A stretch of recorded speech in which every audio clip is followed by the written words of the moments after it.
The message came at 3 in the morning, when the stars outside the observation deck looked peaceful and quiet. Dr. Emma Park sat alone in her small office aboard the diplomatic vessel Horizon, her coffee growing cold as she stared at her screen. The transmission she had intercepted was not meant for human ears. It was encrypted in a language that took her 6 hours to decode. Now she wished she had never touched it. The humans grow too fast. The cycle must begin. She read the words again and again. Her hands were shaking.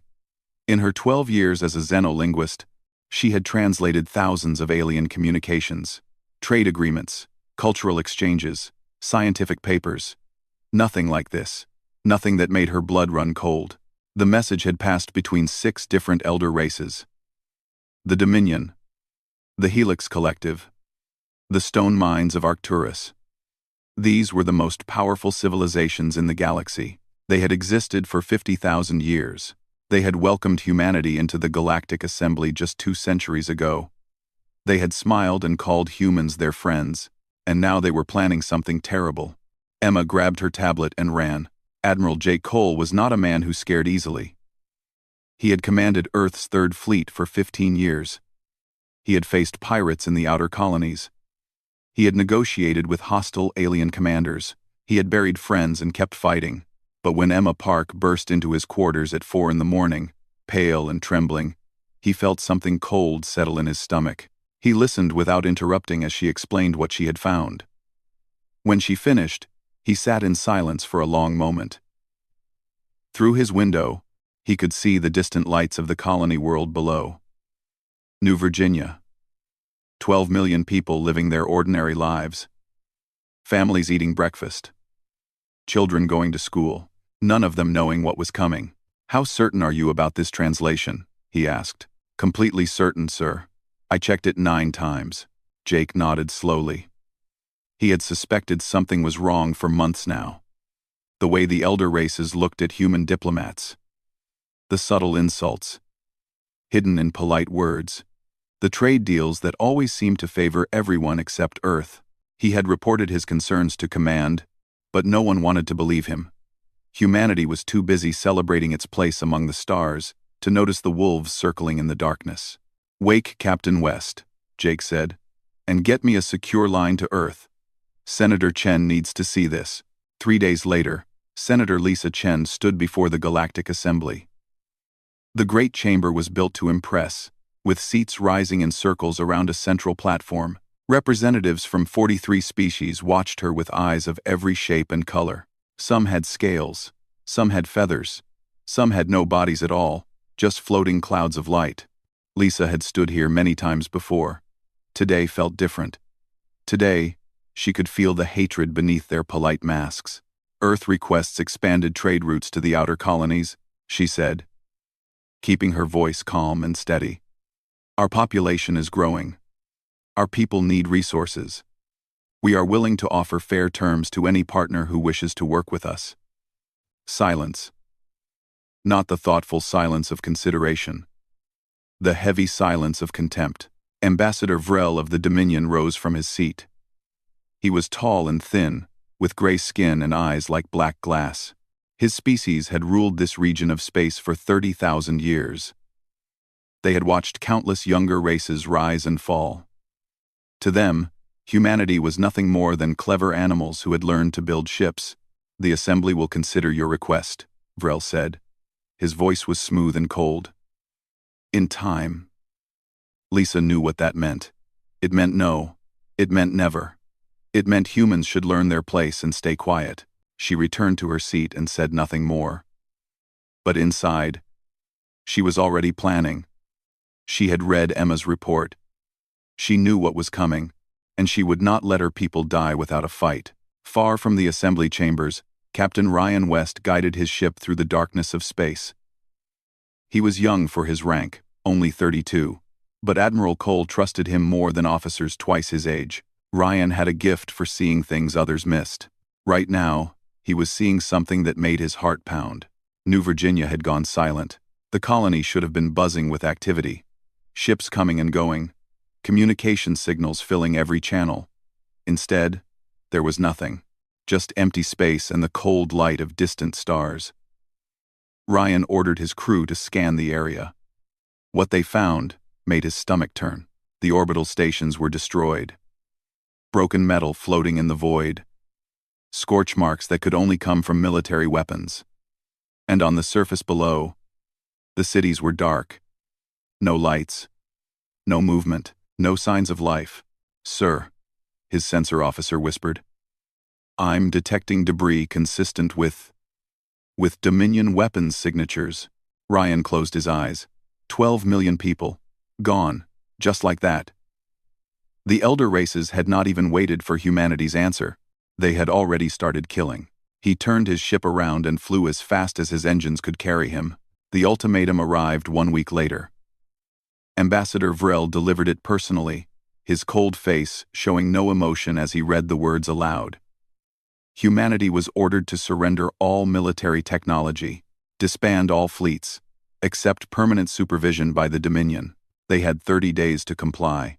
"If you refuse," Vrel said, "you will face corrective measures. This is not a negotiation. This is your only chance to survive." Admiral Jake Cole watched the transmission from his command deck. Around him, his officers stood in shocked silence. Some were angry. Some were afraid. All of them were looking at him, waiting for guidance. Jake thought about New Virginia, about the 12 million people who had died without warning, about all the other colonies that would follow if humanity surrendered. He thought about his daughter on Earth, just 7 years old, who liked to watch the stars from her bedroom window and dream about adventures in space. He would not let her grow up as a slave. He would not let his species die on its knees. "Send a message to Earth Command," he said quietly. "Tell them we need to have a very serious conversation. Tell them it's time to stop hiding. Tell them the wolves are here, and we need to show them our teeth." The stars outside looked peaceful and quiet, but war was coming, and humanity would be ready. The emergency meeting in Geneva brought together the most powerful people on Earth. Presidents, generals, scientists. They sat in a room, deep underground, surrounded by concrete walls thick enough to survive a nuclear blast. Outside, the world continued its normal routine. People went to work. Children played in parks. No one knew that humanity's future was being decided in this bunker. Senator Lisa Chen stood at the front of the room. Her face was tired but determined. She had not slept in 3 days. There was too much to do. Too little time. "What I am about to tell you will be difficult to hear," she began. "But you need to understand the truth. The elder races are not our friends. They have never been our friends. To them, we are a threat that must be eliminated." She pressed a button, and images appeared on the screen behind her. Documents, star maps, communication records, evidence she had spent years collecting. "They call it the pruning," she continued. "Every few thousand years, the elder races look at the younger species. They watch us grow. They measure our progress, and when they decide we have grown too fast, too strong, too dangerous, they destroy us, completely. Every ship, every colony, every man, woman, and child. They have done this dozens of times throughout history. Species that could have become great civilizations, wiped out before they had a chance." The room was silent. Some faces showed disbelief. Others showed horror. General Maria Santos, commander of Earth's ground forces, leaned forward in her seat. "You have proof of this?" she asked. "I have proof," Lisa said.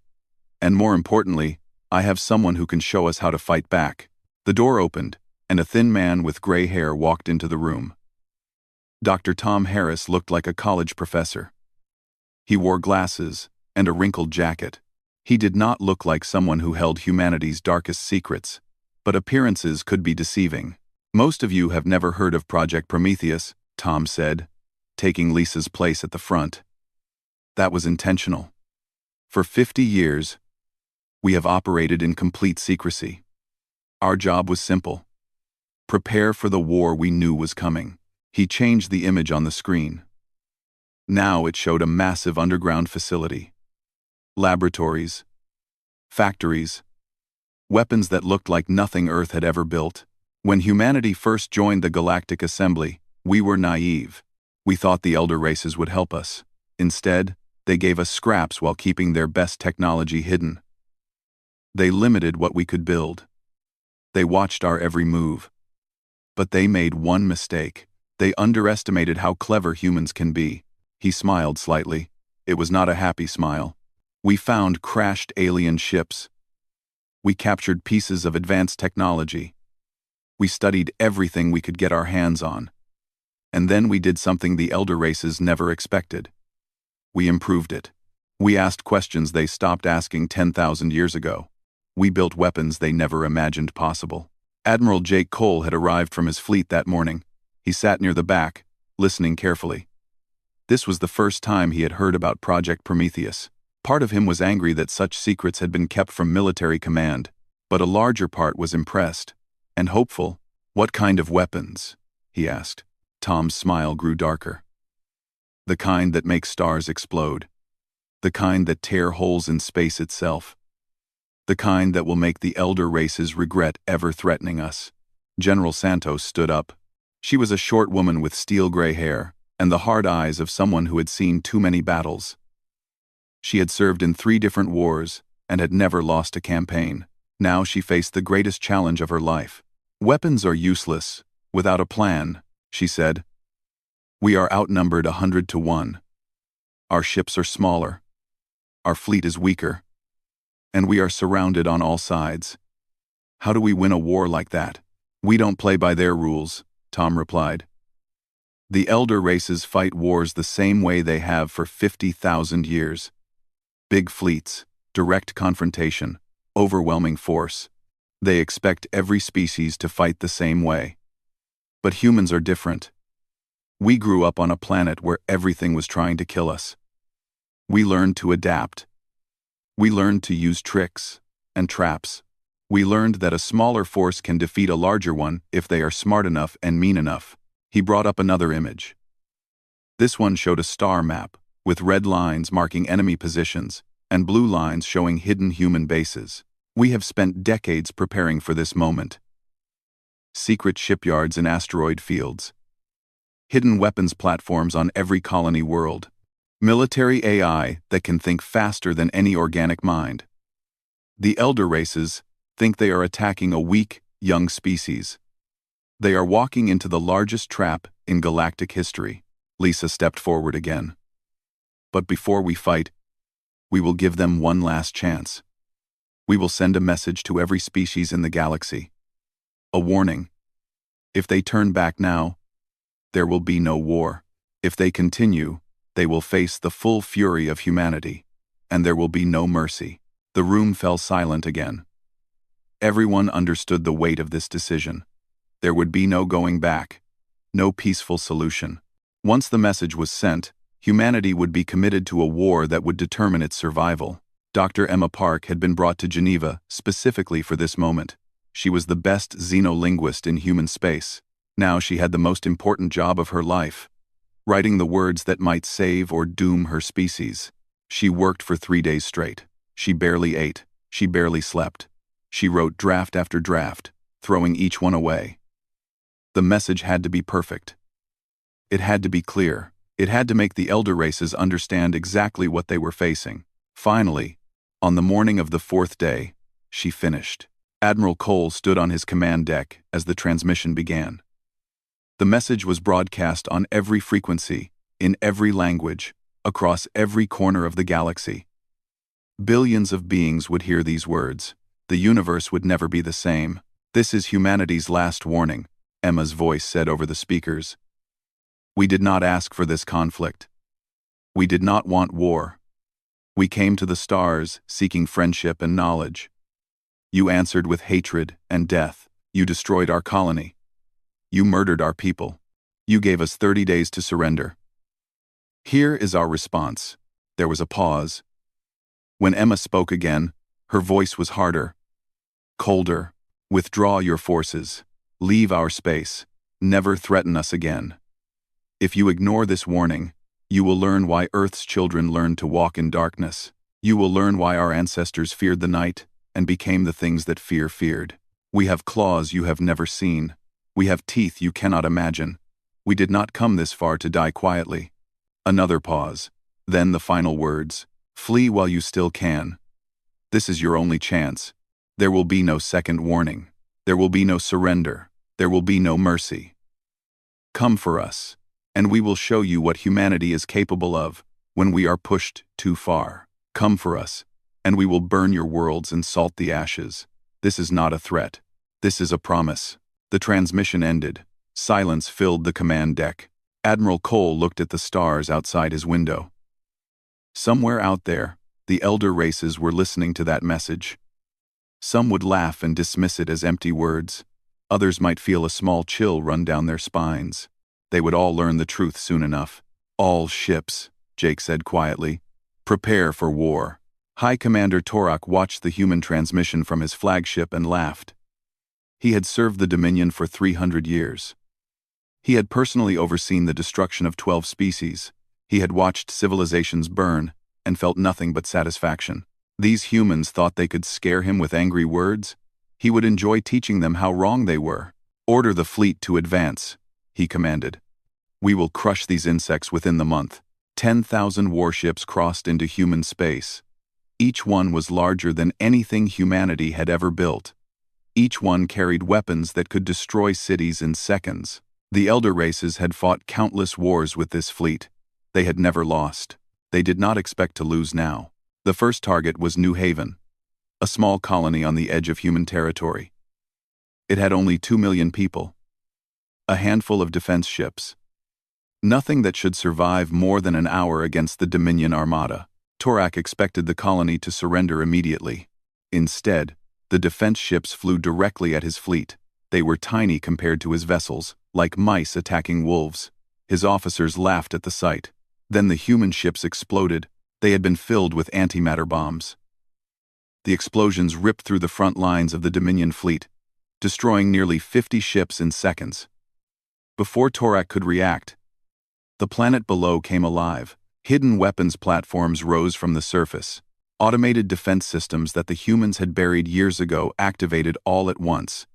Missiles and energy beams filled the sky. But the most terrifying thing was the voice that spoke over every communication channel. It was not human. It was a machine. A military AI that the elder races never knew existed. Welcome to New Haven, the voice said calmly. You have made a terrible mistake. Round. The AI controlled everything. Defense platforms, ground weapons. Thousands of drones that swarmed the Dominion landing forces. It made decisions in microseconds, adapting to every move the enemy made. The elder races had banned artificial intelligence centuries ago, afraid of what it might become. Humans had no such fears. They had created thinking machines and made them soldiers. The battle for New Haven lasted 3 days. In the end, the Dominion won, but they lost 400 ships and nearly 1 million soldiers. To take one small colony, with billions of humans spread across 12 star systems, Torak began to understand the scale of his problem. Far behind enemy lines, Commander Rachel Stone guided her ship through the darkness. The Ghost was humanity's most advanced stealth destroyer. Its hull was covered in special materials that bent light around it, making it invisible to sensors. 5 sister ships followed behind her, equally hidden. Their mission was simple: find the Dominion supply fleet and destroy it. Rachel had volunteered for this mission knowing she might never come home. She had no family, no children, nothing to lose. That made her the perfect choice for suicide missions, but she had no intention of dying. She intended to hurt the enemy so badly they would never forget her name. They found the supply fleet near a gas giant. 300 cargo ships protected by only 20 warships. The Dominion had never needed heavy escorts before. No enemy had ever been bold enough to attack their supply lines. They were about to learn that humans did not follow the old rules of war. The Ghost and her sisters struck without warning. Torpedoes appeared from empty space, slamming into cargo ships before anyone could react. The escort warships fired blindly, hitting nothing. They could not see their attackers. They could not fight what they could not find. In 20 minutes, the entire supply fleet was gone. 300 ships destroyed. Millions of tons of food, fuel, and ammunition lost. Commander Stone and her squadron disappeared back into the void, leaving nothing but fire and debris behind. When High Commander Torak received the news, he felt something he had not experienced in centuries. Doubt. The first major fleet battle happened at the Kepler Passage, a narrow corridor of space that connected two star systems. Admiral Jake Cole had chosen this location carefully. The passage limited how many ships could attack at once. It took away the enemy's advantage of numbers. Cole stood on the command deck of his flagship, the Defiance. Around him, 40,000 human ships waited in formation.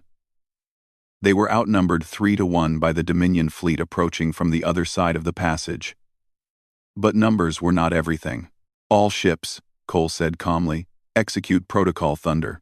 The human fleet opened fire with weapons the galaxy had never seen. Singularity torpedoes collapsed into tiny black holes that swallowed enemy ships whole. Electromagnetic pulses fried alien electronics, leaving warships dead in space. Kinetic rounds moving at nearly the speed of light punched through armor like paper. The Dominion fleet was built for the old way of war. Slow, methodical, overwhelming force. They had no answer for human tactics. No defense against human weapons. In 14 minutes, they lost 2,000 ships. The survivors retreated in chaos. Lieutenant Amy Foster flew her fighter through the wreckage, hunting down escape pods and damaged vessels. She was 26 years old and had already destroyed more enemy ships than pilots twice her age. Her squadron called her the Angel of Death. She did not mind the name. Enemy carrier attempting to retreat, her wingman reported. Orders? Amy smiled behind her helmet. We don't let carriers retreat. She pushed her engines to maximum and dove toward the massive vessel. Her fighter was tiny compared to the carrier.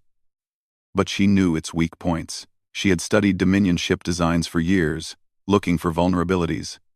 Now she exploited every one. Her missiles struck the carrier's engine section. The ship lurched and slowed.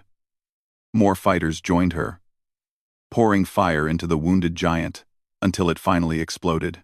Amy pulled away just in time, the blast wave shaking her small craft. Scratch one carrier, she reported, looking for the next target. On the ground, General Maria Santos showed the enemy a different kind of warfare. The Dominion landed troops on the colony world of Jefferson, expecting easy victory. Their soldiers were bigger than humans, stronger, better equipped. In a straight fight, one Dominion warrior was worth 10 human soldiers. But Santos did not believe in straight fights. She used traps, ambushes, hit-and-run attacks that came from nowhere and vanished before the enemy could respond. She turned the entire colony into a maze of death, where every building might hold a bomb and every shadow might hide a sniper. The Dominion soldiers were trained to fight armies. They were not trained to fight ghosts. They could not sleep because human attacks came at all hours. They could not eat because their supply lines kept getting cut. They could not rest because the moment they relaxed, another squad would be dead. These humans are insane, one Dominion officer reported before a sniper's bullet ended his transmission. They do not fight like any species we have faced. They do not stop. They do not fear. They just keep coming. Dr. Emma Park monitored alien communications from a hidden base on Europa. Her job was to translate enemy messages and find useful intelligence. But lately, she had been hearing something unexpected, something that made her smile despite the horror of war. Fear. The elder races were afraid. For the first time in 50,000 years, they faced an enemy they could not easily crush. An enemy that fought back with terrible fury. An enemy that seemed to get stronger with every battle. They call us monsters, Emma said to Admiral Cole during their daily briefing. They compare us to ancient demons from their oldest legends. They are starting to wonder if they made a mistake. Cole nodded slowly. Outside his window, the stars burned cold and distant. Somewhere out there, High Commander Torak was gathering more ships. The elder races were bringing their full strength to bear. The real fight was just beginning. Let them be afraid, Cole said quietly. Let them understand what they have awakened. We gave them a chance to walk away. They chose war. Now they will see what happens when you back humanity into a corner. He turned to his officers. Their faces were tired but determined. They had already lost friends. They would lose more before this was over. But none of them would surrender. None of them would quit. The wolves are awake, Cole said. And we are hungry. The Galactic Assembly had not seen such chaos in 10,000 years. Representatives from 43 species screamed at each other across the great chamber. Some demanded total war against humanity. Others whispered about negotiation. The alliance that had ruled the galaxy for 50 millennia was cracking apart. Ambassador Vrel stood at the center of the storm, trying to restore order. He had never expected things to go this wrong. The pruning was supposed to be simple, quick, clean.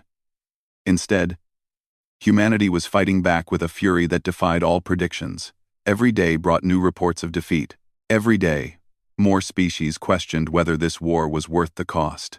We must commit everything, the representative from the Helix Collective demanded. Every ship, every soldier. We must crush the humans now, before they grow stronger. At what cost? Another voice answered. We have already lost more ships in 6 months than in the last 1,000 years combined. These humans are not like the others. They do not break. Vrel raised his hand for silence. His black eyes swept across the chamber, measuring the fear and doubt he saw on every face. The elder races had grown comfortable in their power. They had forgotten what it meant to fight an enemy that refused to die. We will end this, Vrel said coldly. Operation Final Light will commence immediately. Every available ship will converge on the human homeworld. We will destroy Earth itself. Without their origin planet, the humans will lose hope. They will surrender or scatter. Either way, they will no longer be a threat. The chamber fell silent. This was the final option. The most extreme measure. It would require the combined fleets of every elder race. 500,000 ships aimed at a single target. Nothing could survive such an attack. Nothing except, perhaps, humanity. Admiral Jake Cole received the intelligence report at midnight. 500,000 enemy ships were gathering at the edge of human space. Their destination was obvious. Earth, the homeworld. 8 billion people who had never seen war. Children who played in parks and dreamed of stars. Old men and women who remembered when humanity first reached into space. Full of hope and wonder. Cole sat alone in his quarters and stared at the report for a long time. He had known this moment would come. He had prepared for it. But knowing and facing were different things. If he failed now, everything would end. Not just his life, but his entire species, his daughter, his friends. Every human who had ever lived, or would ever live. He could not fail. Get me, General Santos and Dr. Harris, he said into his communicator. Tell them it's time. The meeting happened in a bunker beneath the Swiss Alps. Cole, Santos, Harris, and Senator Chen sat around a table covered with maps and screens. The fate of humanity would be decided in this room. We always knew they would come for Earth eventually, Dr. Harris said. That's why we built the Cradle Protocol. He activated a holographic display. It showed the solar system, humanity's home. But it was not the solar system that most people knew. It was a fortress. For the past 50 years, we have been secretly transforming our home into a death trap. Harris explained. The moon is hollow now. Filled with weapons, platforms, and missile batteries. Mars has become an automated factory that produces war machines around the clock. Every asteroid in the belt has been hollowed out and fitted with weapons.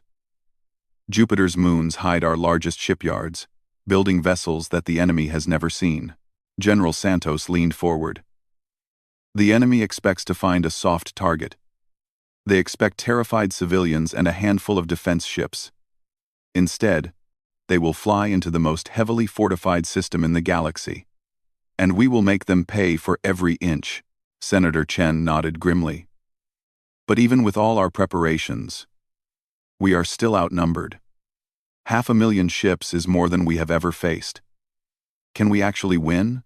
Cole spoke for the first time. His voice was quiet but steady. We don't need to destroy their entire fleet. We just need to hurt them badly enough that they lose the will to fight.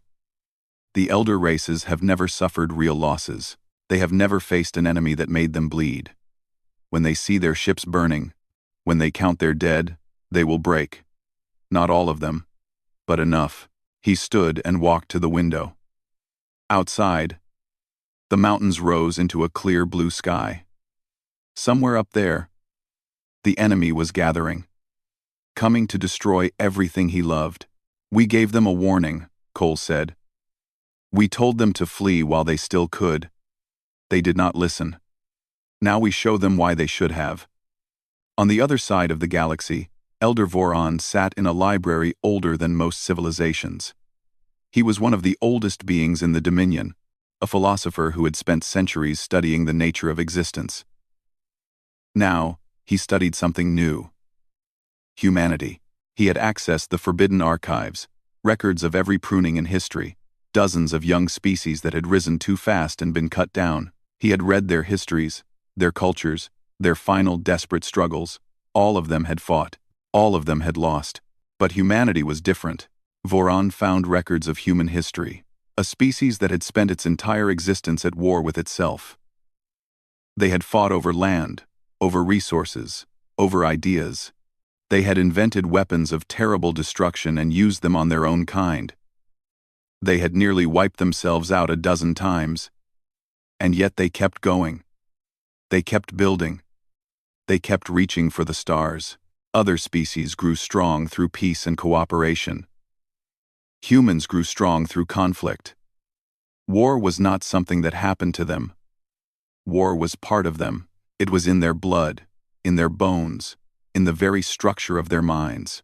Voron closed the archives and sat in silence. For the first time in his long life, he felt fear. Not for himself, but for his people. The elder races had awakened something they did not understand. Something that would not stop fighting until it won or died. And humans, he realized, were very good at not dying. Dr. Sarah Blake stood in the weapons lab on Europa and watched the final preparations.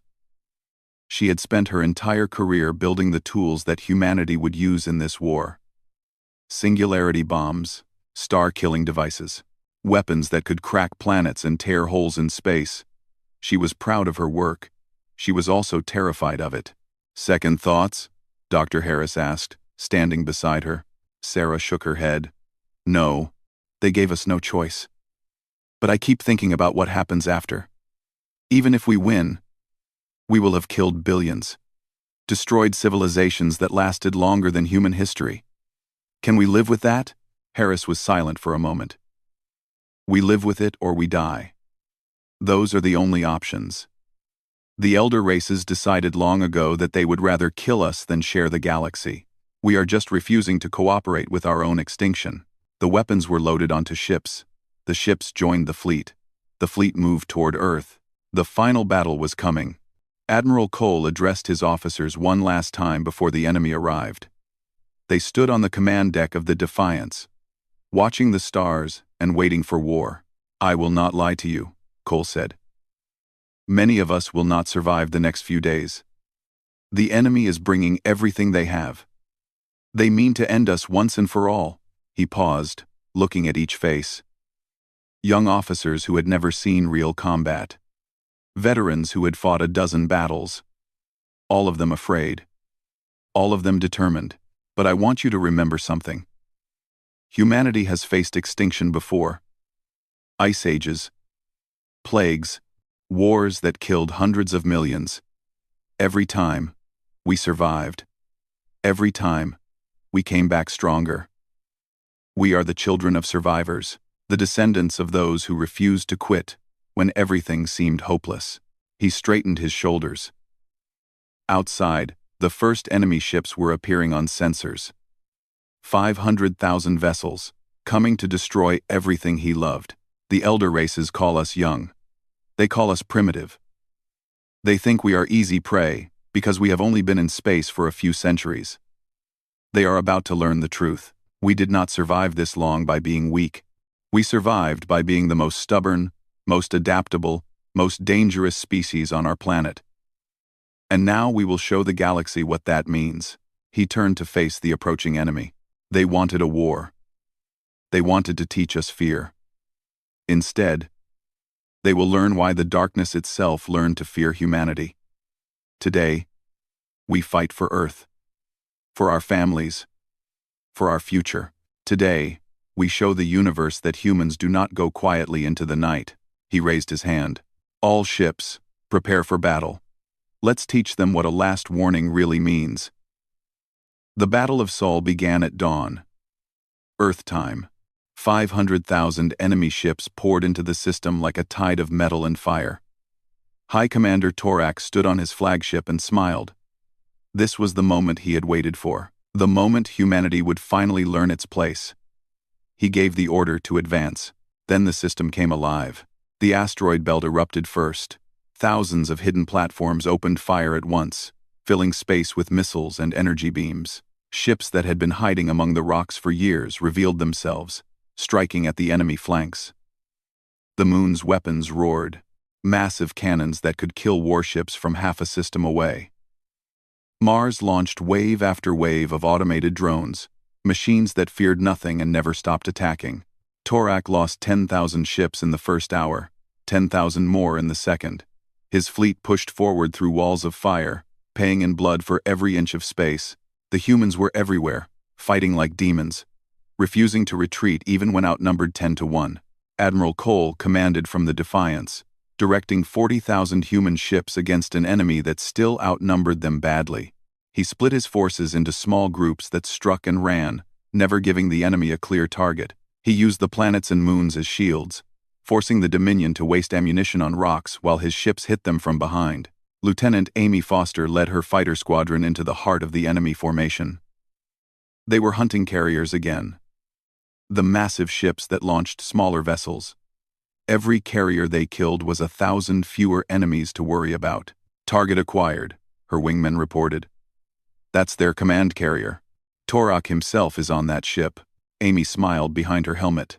Then let's go say hello. Her squadron dove toward the carrier, weaving through enemy fire. Fighters exploded around her. Pilots dying in flames. She did not slow down. She did not turn back. This was what she had trained for. This was what she was born for. She launched her missiles at the carrier's bridge. The first one missed. The second one hit. The third one punched through the weakened armor and detonated inside. She pulled away as the carrier's front section exploded, fire blooming in the void. But the ship did not die. Damaged and wounded, it kept fighting. And now it was turning toward Earth.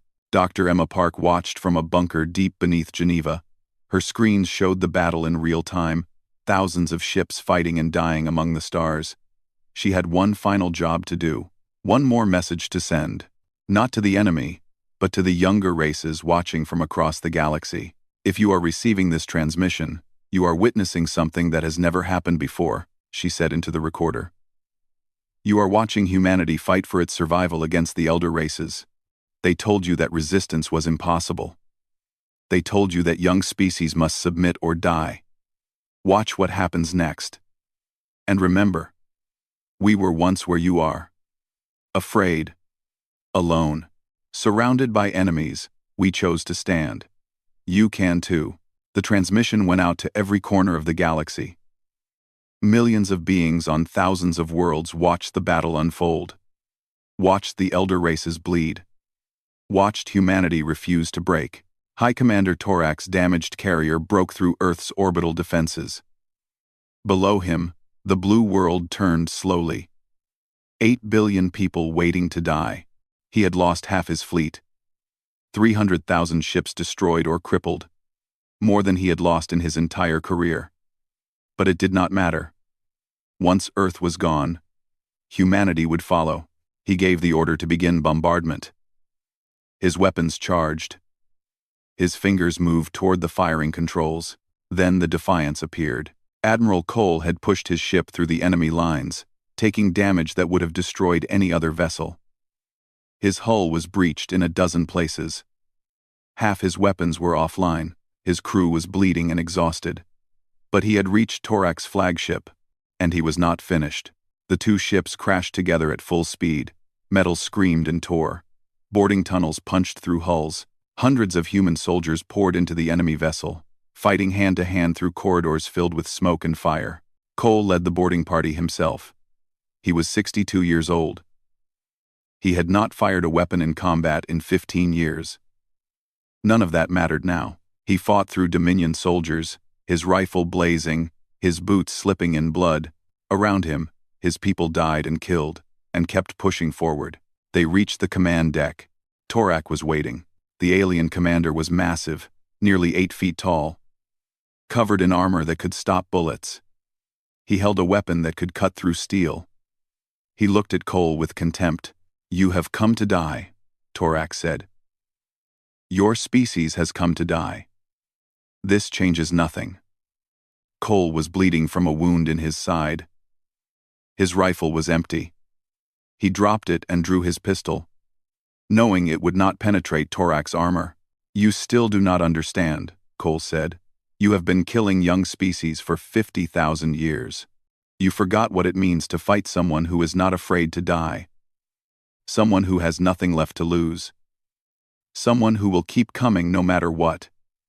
End quote. He raised his pistol. Not at Torak, but at the console behind him. The bombardment controls.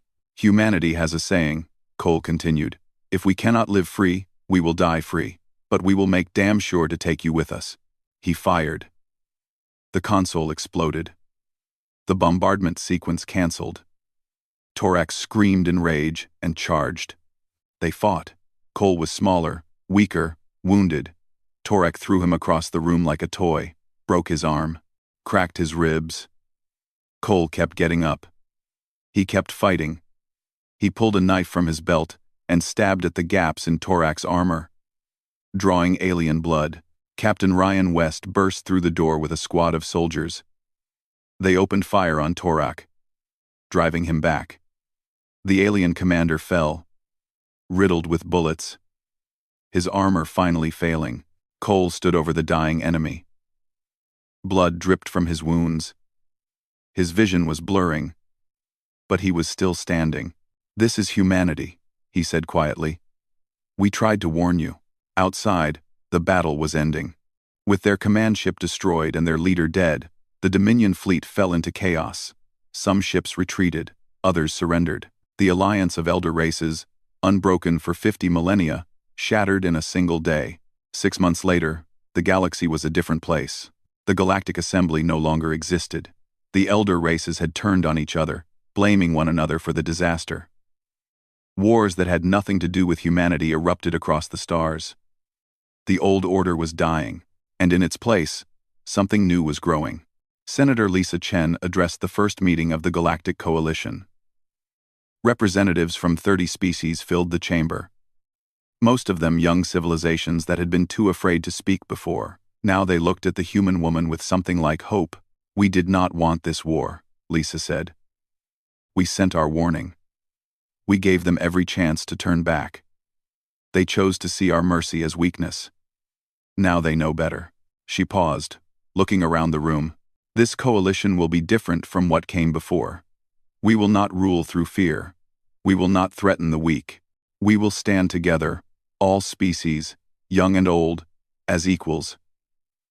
That is what humanity fought for. That is what so many died for." The chamber erupted in applause. The younger races had found their voice at last. On Earth, Admiral Jake Cole stood at a memorial built on the surface of the moon. The names of everyone who had died in the war were carved into black stone. Millions of letters glowing softly in the eternal night. Dr. Emma Park stood beside him, both of them looking down at the blue world below. "What do we do now?" Emma asked quietly. Cole was silent for a long moment. His arm was still in a cast. His ribs still ached. He would carry scars from this war for the rest of his life. "We remember," he finally said. "We remember what we are capable of. The darkness and the light. We remember the cost of war and the price of peace." And we make sure no one ever forces us to choose the darkness again." He turned away from the memorial and looked at the stars. Somewhere out there, the galaxy was changing. New alliances forming.